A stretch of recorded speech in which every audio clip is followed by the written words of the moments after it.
Assalamualaikum warahmatullahi wabarakatuh. Perkenalkan, saya Muhammad Aziz Hidayat. Saya berasal dari kelas 2B Farmasi Stik Siti Hodijah Palembang. Saya di sini ingin menjelaskan sedikit mengenai sediaan sirup di dalam farmasi. Definisi sirup menurut Farmakope Indonesia edisi ketiga, sirup merupakan sediaan cairan yang mengandung sukrosa, kecuali dinyatakan lain kadar sukrosa tidak kurang dari 64% dan tidak lebih dari 66%.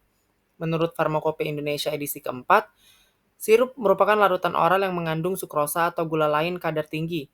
Menurut Foix 1984, sirup adalah sediaan cairan kental untuk pemakaian dalam, yang minimal mengandung 90% sukrosa.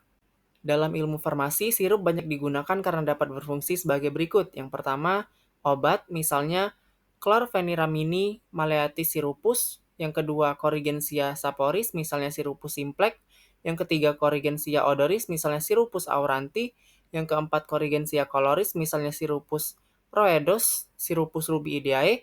Yang kelima, pengawet, misalnya sediaan dengan bahan pembawa sirup karena konsentrasi gula yang tinggi mencegah pertumbuhannya bakteri.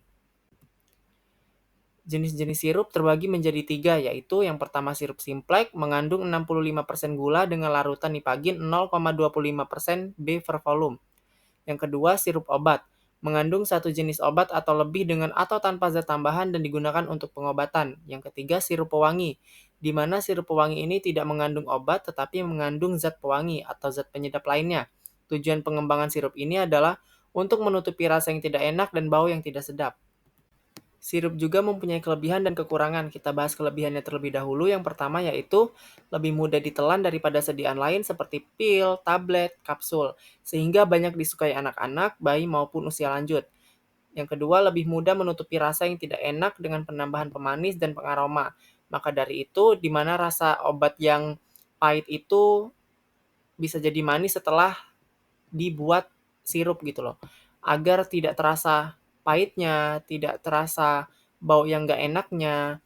Dan yang ketiga, absorpsi obat lebih cepat. Karena apa? Karena ukuran partikelnya itu udah sangat kecil. Jadi mudah untuk terabsorpsi di dalam tubuh. Dan yang keempat, mengurangi resiko terjadinya iritasi lambung. Kekurangan sirup, yang pertama stabilitas rendah dibanding sediaan tablet, kapsul, terutama untuk zat aktif yang mudah terhidrolisis. Yang kedua, diperlukannya pengawet. Yang ketiga, volume dan bentuk larutan lebih besar. Yang keempat, tidak travel friendly karena ukuran botol yang besar, tidak seperti obat pil, kapsul, tablet, karena kan dia ukurannya kecil gitu, mudah untuk dimasukkan ke kantong, nggak menggunakan botol. Dan yang terakhir, sediaan sirup jarang yang isinya zat tunggal. Nah, ini ada contoh resep, di mana Septrim Adult 3 tablet, sirup Timi 15 ml, Aquades AD 60 ml. Ini kita bahas dasar teori dari bahan tersebut. Septrim Adult, pemberian tablet berwarna putih, pahit, tidak berbau, kelarutan praktis tidak larut dalam air, ether, dan dalam kloroform, mudah larut dalam aseton. Khasiat sebagai antibiotik. Sirup Timi, pemberian sirup berwarna coklat, bau dan rasa seperti Timi, kelarutan larut dalam 4 bagian air, dalam 10 bagian etanol 95%, dan dalam 10 bagian kloroform. Tapi sukar larut dalam ether. Khasiat expectorants. Aquades, pemberian cairan jernih, tidak berwarna dan tidak berasa. Kelarutan mudah larut dalam air, agak sukar larut dalam etanol, dan mudah larut dalam etanol 90%. Khasiat sebagai pelarut. Nah, ini cara kerjanya atau prosedur kerja dari resep tersebut. Yang pertama, siapkan alat dan bahan. Yang kedua, kalibrasi botol coklat AD 60 ml. Jadi masukkan Aquades 60 ml, lalu diberi label, diberi tanda gitu ya di botolnya. Dan yang ketiga, masukkan 3 tablet Septrim Adult, gerus di dalam lumpang hingga halus. Lalu tambahkan sirup Timi, gerus homogen, dan tambahkan sedikit air, gerus AD homogen. Masukkan ke dalam botol dan tambahkan Aquades AD kalibrasi 60 ml tadi, sampai 60 ml.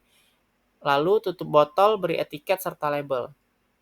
Dan yang terakhir kesimpulan, di mana sirup mempunyai keunggulan dalam hal kemudahan pemberian obat terkait sifat kemudahan mengalir dari sirup tersebut. Selain itu, dosis yang diberikan relatif lebih akurat dan pengaturan dosis lebih mudah divariasi dengan penggunaan sendok takar. Meskipun demikian, sirup ini juga memiliki kekurangan dan kelebihan. Mungkin itu saja, saya akhiri. Wassalamualaikum warahmatullahi wabarakatuh.